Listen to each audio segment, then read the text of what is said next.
Well, I'm Tommy Parker with MMAtalk.tv. We're here with Carl, the Donkey Kinslow. Yeah. And Carl, mate, you made waves at the last UCMMA 33. You had a big win against Big Ben Smith. You were hyped up on it. Rightly so as well. How did you feel afterwards, and what's been happening since? Well, lack of sleep. 5 days it took me to calm down. I was buzzing. I trained hard, very hard, proper hard for this one. And I say people didn't really know me. They thought, you know, Ben Smith was going to wipe through this, but people don't know me. They don't train me, and I've had bad luck. I had more focus in this fight, so it just went how I dreamed about it basically, prior before. So I probably won it a week before. Mentally, I was there. I know how fighting works. It's all mental. So beating it, you know, in your mind first. You know, just vision it. Do it, and you got to just take it basically. So it weren't no shock, but I was buzzing. I'm glad I won. Yeah. So do you think you actually? So you say you dreamt it, you envisioned it. I've often wondered about this. I've heard other professional fighters talk about that as well. Did it actually go how you envisioned it? Did it play out? Is that I can't remember the fight. I'm still waiting to see it. But from what I remember, dreams, you know, it did go that way. It went the way. It does make a difference, you know. You got to believe it to make it happen. Otherwise, you're going to go and get it. You're going to get hit and just fall down because you think, oh, I can't do it. I can't win this fight. So belief. One element of doubt. Yeah, you got to believe. That's why when I was in there, I was nodding. I knew. I was nodding yes. It weren't to show anything or try and scare him because it comes back on you. You know, it's basically I was ready when I was in there. That weren't no show. That was just me buzzing and ready to fight. You know, that's the thing. All right. So, is there anything that you thought you could improve on after that? I mean, I'm asking you that after you just said you can't remember the fight. But is there anything in particular you thought you could do better at? Or Ben Smith, he hit me hard. Yeah. So luckily I've got I'm a bit, like you said, a donkey. I take a lot of shots, you know. That's cost me in the past. So again, I need to work on movement, which obviously I think I did move on. They said I got hit a couple of times. Big shots, lucky because I think most would have went down. So I think I'm lucky. I'm quite strong mentally. Otherwise, you know, it might have been the other way round. So I took a big shot. And credit to Ben, because I didn't think, looking at his other shots, he could hit that hard. And it was one of the biggest shots I've taken with them silly little gloves, like 4-ounce gloves. You know, they ain't pillars like boxing. You know, you still hurt in boxing, but they're like big pillars hitting you. These little gloves are like someone hitting you, you know, with, I don't know, little pins or something. So, you know, movement is key. And I've been told, 7 years I've been doing it, and for about 6 years, or nearly 7 years, I ain't moved. So I did move in that fight. So I've still got stuff to do. Yeah, we all got to improve. You know what I mean? You know, but that's what part of it's about. You know. So you've been doing it for 7 years in total, right? Has that all been done here? Because I know you were here when it was back in Medway Submissions, wasn't it? Yeah, so that's right. You've purely trained at Combat Sports Academy. That's it. Yeah. Nowhere else. No. It started off at a leisure centre with Lee, and he's been doing it. He's, you know, in this sport, he's an old man. Amazing. He just knows his stuff, you know. He breaks down. He's very good. You know, he's done it. He done well on his fighting when he was doing it, and he's obviously built knowledge through it. He's very good on the ground. You know, he knows what to do. He'll tell me when I'm going wrong. The same we've got Lee Page, obviously the bigger guy who's there with me as well. His knowledge is amazing. He's put a lot of effort into the game, so he knows where it goes right. You know, you watch people like Fedor, you go, oh, that works, you know, but you know, basically they help you. They help you and show you how to get strong, how to do things. They bring you into it? How did you actually get into it? What motivated you to take on MMA? I was a fat boy, and basically I done weights. Got big. My mate every day is like, you should come and do it. You should come and do a bit of MMA. It's wrestling, and he done a few cage fights. Thought I can't do that. I thought there's no way I could do a cage fight. There's no way. It's scary business, you know. Just getting in there and putting yourself into. We're a species that run. If there's a lion, unless you're Mike Tyson, you run. Basically, you don't fight a lion. You want to run. That's our natural instinct. So to get in there and put ourselves in there against someone else and the crowd and his team and the world that say, oh, you're going to lose that. Is you know, you got to be strong mentally. That's where the win comes from, you know. So what happens when the cage closes? Does that all just disappear? Do you block all that out? I mean, it must be hot under the lights as well. And do you know what? This fight was, I had to be motivated. Didn't have no water. Normally, you can see body language, you know. Normally, I'd have a bit of water and that. This time, I'm focused. I've got to. No disrespect to anyone, but you've got to see through them. You've got to go through that person, you know, and without disrespecting them, you've got to see you're stronger, you're bigger, because your body will follow, you know. Basically, I've been hit with bombs, still carried on, but I've, you know, not gone in there with the intent. like I did last time. I needed to. Ben Smith's a big name, you know. You know, I don't think he'd disrespect me. I think he knew he had a fight. I've been around the business for ages, you know. Amateur record was amazing, but I was hungry for it. And then when I first went in pro, I trained too much. I was too small as well. I fought at welterweight. So I was literally 82 kilograms at 7% fat. Right. Basically, I had to cut into my muscle, so I was going in there with no energy, and I didn't really have the background on what to do to fuel myself up. Right. I drink water. I love water. It's energy. I love it. I drink it all the time. You know. So basically, after training, I get all the water back in because that's people get dehydrated. After I cut, I was trying to get. I don't know, I was trying to get protein and eat to try and get all my fuel back in, but you can't eat after you cut that much. You need fluid and then you eat, but I didn't know that, but now I know, so when I cut in the future, I now know and I'm going to be back to being a fat boy. What's your optimum fighting weight then, for you? Well, the last one was 104. Yeah. But I say, I thought when I was first started, I went down from 100, 106, 104, and I cut down to staying around about 85. I was ripped, yeah. But I weren't doing no weights. That's the thing. I'm naturally, if I do weights, I just bulk up, you know, because it looks better as well, having a bit of shape, you know. A bit thicker. Yeah. So what weight do you walk around at? Yeah, at the moment. In a while, I should be fighting like heavy. So I'm keeping it down to about 100, waking up about 98 to about 100. Yeah. So keeping it about that. You know, otherwise, what's the point of cutting? Yeah. There's no point in cutting if you're going to be walking around the fight you're going to be at. So if I'm 93, there's no point being 96 because what am I going to gain? I'm just going to be walking around what I am. There's no point. Might as well just stick at heavyweight if that's the case, you know. Right, now since your last fight at UCMMA 33, you've got a fight coming up with Thomas Sorsilla, I believe. I hope I'm pronouncing it right. I'm sorry if I'm not. What kind of threat do you really think he poses, seeing as though he's only had one pro MMA fight, which was he won by knockout, and it was at UWC where you're fighting him anyway. What kind of threat does he pose? Have you done much research on him?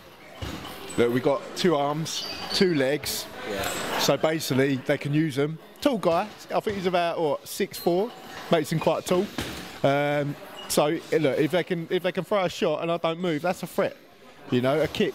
You know, we got body. You know, if you don't train hard, then that's also you're just silly. So train hard, and then obviously. Look, it shouldn't cause much of a threat if you train hard, you've got belief, but you can't go in there saying, oh, I'm going to do this, I'm going to do that. You know, you've got to have belief, but you can't be silly. You can't, if you like, mug anyone off or anything like that, because you've got to train. If you go in there with no fear, then you won't train hard. You know, you've got to have belief and confidence. You know, when you're going in there, when you're in there, you've got to have the confidence, but you've got to have fear because it'll make you train hard. You know, all right, because like he done a head kick on the last one. Yeah, he's a tall guy, so you got to basically, you can't be taking too many of them, you know, big feet, and I've got a fat head, so that's quite an easy target. I've got funny ears, so it could hit them, you know, you just don't know. Have you heard anything from Nick Chapman since you called him out? No, not really.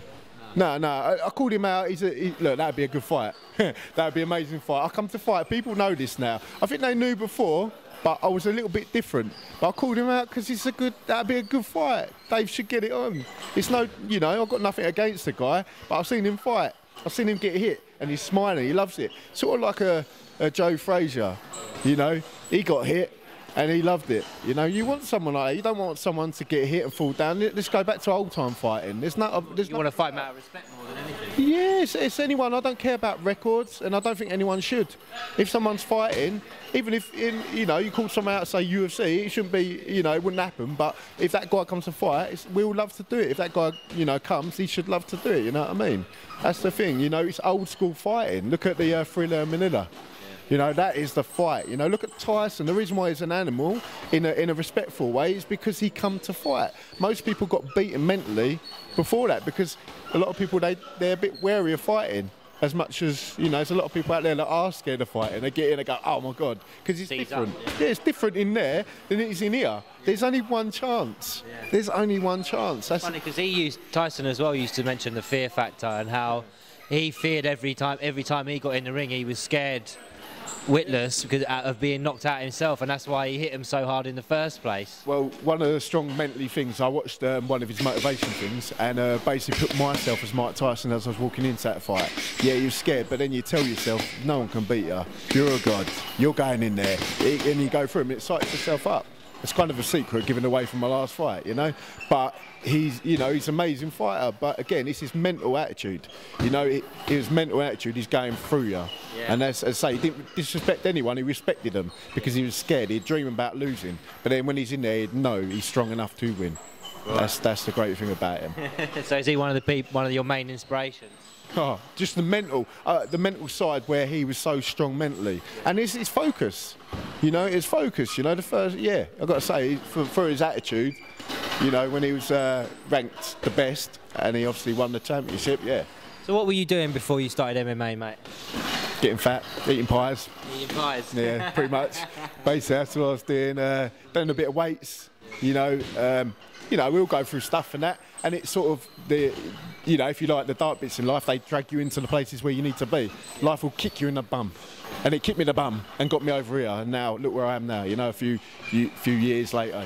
You work as well. What do you do? Yeah, I work in accounts. You're an accountant. Yeah, it's more on the debt side. So I help people out. I've got so many people I look after and try and sort them out verbally, in a nice way. Try and help them out, look after them. If you like, cancel them, make them see where they're going wrong in life. So it's good. It's a good job. A lot of people, they choose arguments all the time, but. From my side, I try and help people. It's a good thing to do, help people, make them see things. I imagine this has given you the discipline and control to deal with it. Do you know what? That job there has made me mentally strong, because you realise what goes right and wrong. So obviously, if you're what you focus on, you get. So if you focus on people, i.e. not paying, then they're not going to pay. So it's the same. You've got to basically change it around, guide them how to pay, and then blah blah blah. It's the same with fighting. If you go there to lose, you're going to lose. It's just how our life works, It's a good job. It's made me mentally strong. That's good, because a lot of people usually they say their training's helped them in their work, but your work's actually helped you in your training. Yeah? Well, you got to think, if I've got like 1,000 customers I'm looking after, you kind of get to know people as well. I can read someone. I can look at them when they're weighing in. I go, yeah, he's scared. He might look like an animal. I can see it. I can see people. I can read people like a book. That's a good thing to have. But you just got to calm yourself Be down. humble about it. Yeah, you got to calm yourself down and watch things. You get a feeling for that person. So I can look, as much as he's coming and giving it, I'll be like, all right, that's scared. He didn't see Mike Tyson, he just had that aura to say, I'm going to get you. That's the thing. You'll see me smiling all the time, and nothing really phases me. Did before, but that's because I was scared. Yeah. Before you training and... No, in the fights. In the fights. Whoever I fought in the past, I went through different stages where I was like, I trained like a madman, overtrained, got in there. Before I went pro, I was doing wicked, because I had a different way. I was like so energised towards being, obviously like, everyone wants to get in the UFC. Why? Because the money's great, and then you can train. Look, work's good, we can do it, but again, it takes a lot of energy out of you, so you're training after work. But it's not hard. It's something I love to do, so you might as well do it, but I could train more and do loads more drilling without being knackered all the time. That's just all it is. But work pays for me to come here, and I love it for it. Yeah. Do you know what I mean? So it's good. Humble about work. That's what gets me through it. How many hours a week do you put into training? Well, obviously I work like 45 hours, and then obviously I train however more. I mean, I went for a phase where I was working out, I was doing 20 hours work training as well. Wow. It kills me. That's the thing I get. I was like, train too much. I train too much, so now I've had to take a step back. I mean, I trained every day this week, but that kills you. So then you might have to have a couple of days off next week. Just listen to your body, mate. Otherwise you're going in there and you're just knackered, and then it beats your confidence, because you're sitting there knackered on the floor and you're thinking, I can get up. But you can't, because you're just like got nothing left. Not a bunny no more, can't do it, you know what I mean? Donkey now. Yeah, donkey now. So what's all this stuff on Facebook about boom and Carl's bombs and this and that? It's just constant. Well, I was bombing. I threw big hands. Obviously, don't want the government to hear me, because they might think I'm a bit dodgy with all the bombs going off, you know what I mean? But basically, it's just like I talk about boom. It's just, I just get excited. You say things. The interview last time was you called me straight after. Honestly, this means a lot to me, And a lot of people, they, on the interview. Look, a lot of people saying, obviously, why are you fighting Ben Smith? My coaches believe they know what I'm like. But you can see auras. You can see when people. It's funny. It's like the Cinderella story. I don't know if you've seen it, the boxer, and basically he kept hurting himself. All I've done is get cut, or I got to stop standing. Yeah, all right, I should have moved. I know how it works now, but I was always in the. When I was amateur, you take a lot more punishment because you've got little gloves on. I was still in the game. You know, I got knocked down, but was still able to fight with a knee. Good knee, got to be honest, yeah. But I was still able to fight, but the cut stopped me fighting. And obviously the referees didn't know I was. If they, like now, they know I could take a shot. Like the last fight before, I took some bombs. But I've taken bombs here, so I'm used to it. And it ain't carrying away, but I've got a massive cut on my face. It's changed the way I look. I think it's better. But basically, they don't know. So basically, at the end of the day, it's, you know, it's good. I get motivated. I'm buzzing after the last fight. I couldn't sleep, honestly. I don't think, I've got to be honest with you, I'm not just saying it because it's me, I don't think there's many out there who want it like me. Yeah. There's not, people have got hit by the way I got hit last time, and they would have went, damn, that's a big shot, I've been hit by it, my nose has been facing that way. Definitely your mentality that kept you standing up. Yeah, man. Yeah? Yeah, people know I'm stupid. You're not stupid, obviously, you know actually what you're doing, isn't it? Yeah, but like obviously with being a bit stupid and a bit naive, if you like, it makes you stronger, because it is, your body will follow. That's why people up in the UFC can take a shot, because they've worked hard to get there. And I mentioned that. Single-minded about it. Yeah, I mean, I mentioned that it's because everyone goes, it's a dream. Look, it don't matter where you fight, UCMMA, you know, cage warriors, wherever you fight, or even in here. The difference with that is, look, you get money, and with that you can concentrate solely on fighting. It ain't about money. I'm quite well off, you know. I feel rich as it is. I can get what I want. I can get food. You know, it's coming in, but I have to go to work. Now imagine waking up, or straight after fight, going to Thailand. You know, imagine, but I can't, I work, I can't take that time off. But imagine you could, wow, go and train with them, get chucked about. In training, get chucked about. Don't worry about it, you know, I get chucked about. Damon, you know, he chucks me about with lovely suplexes. Don't worry about it, he's a big guy, you know, but get chucked about and then you do it to others, you know. And obviously we've got good coaches around, you know, so they'll tell you where it's all going wrong. Amazing coaches, really, help out. You've got the mental side, the coaching side, and obviously this time, they helped me through it. Well, it ain't me that won, it's the gym. People go, oh, I've done this. No, it ain't, it's everyone. It's everyone. You can't take the glory. People that do, you will lose. It's everyone else, part of the team. If you ain't got a good team, then you're going to fight with one leg or something. You know, it ain't going to be good. Now listen, you must have a favourite martial arts film, mate. What is it and why? Cradle to the Grave. It's got DMX in. You know, what can I say? Oh, it's got Jet Li in, so you know.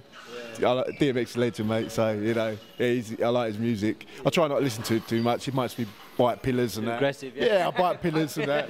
You know, I see. If you told someone that DMX turned you into a pillow biter, yeah, just aggressive. If I was a dog, mate, I'd be put down. You know. So yeah, it's got to be that film, I guess. It's fun, it's laugh. You know, I like the soundtrack. That's about it, really.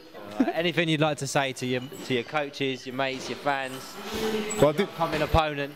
I didn't say anything after the fight. I can't remember. I think I thanked the fans and all that, but I didn't say thanks to Jim. Obviously, look, without them, like we all say, I wouldn't be here, you know. But obviously, all the fans, they know.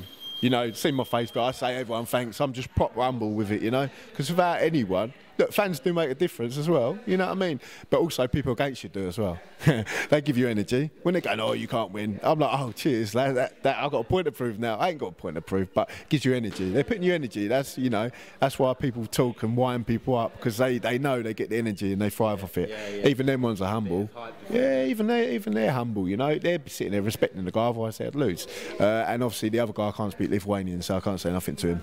So, disrespect to him, but I'd say, look, I come to fight, you know, so obviously you probably do, mate, but you know, I think I've got an edge on the fight these days. I look at the old fights, and obviously with that we come to fight, mate, so, and I look at the old fights, there's not much around that, there's not like that anymore, so let's bring it back, you know, let's bring that fight back, let's bring the 300 millimeter back, let's bring it all back, the old school fighting, that's what we say, mate.